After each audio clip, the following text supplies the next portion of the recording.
I'm a strength and conditioning coach, and I think actually fitness in general is shifting towards more the coaching realm of everything.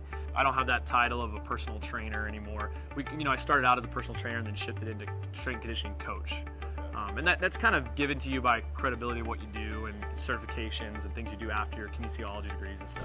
In the strength and conditioning world, or the science base and kines, you're really going at biomechanics and trying to back up a notch to not look good, but to fix the body, and movement is medicine.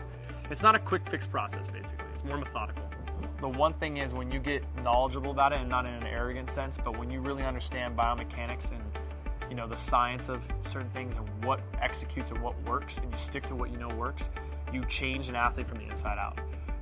I have stories after stories after stories of athletes who've been around many, many trainers, but it's a thing of where you're talking about somebody that's not worked out before. You're talking about somebody who's trained a lot, and then to change them completely and solve issues and protect them from surgeries they don't need to go do, and heal problems and dysfunctions and make them more functional and more powerful as an athlete.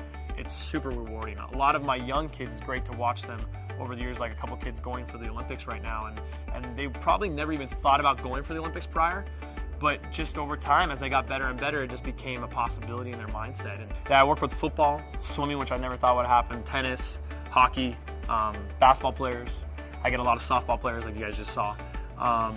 Baseball players, of course.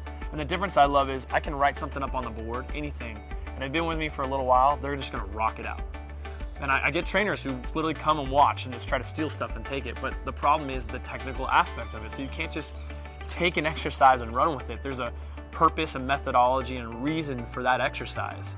So without understanding the progressions or regressions and why you're doing something, it can be just some fancy move that maybe is not correct, or could, instead of being a corrective exercise, could injure the person you're working with. The first thing is movement, and then when I say that, is like a functional movement screening process that kind of happens in the beginning. Some trainers like to use and coaches FMS. I use FMS a lot. It's a screening process, but I break it down a little bit different, have my own attractions and things I add, and you kind of get a sense of how to do it on the feel and fly as you're moving. You're correcting their dysfunctions. So as they move, they expose things, and then you're correcting their movement so they're more efficient. They don't have to work as hard. They're less injury prone, and they become more efficient as an athlete overall. I would say I see great benefits with the Pure Wave as far as when calcium adhesions build up and you get those kind of knots. Really, to revive them, you don't have to apply pressure for a long period of time. It's like a minute to 2 minutes and you're going to relieve it. It's like literally someone giving you a personal pressure point to an area where maybe if no one's around, you can probably get to 1 or 2 of them, or if someone is, at least you can get after it, and it's not having to be a physical person pressurizing. And so more people are able to help who don't know what they're doing get to that spot and to release that, basically those knots or calcium adhesions prior to a lot of movement process.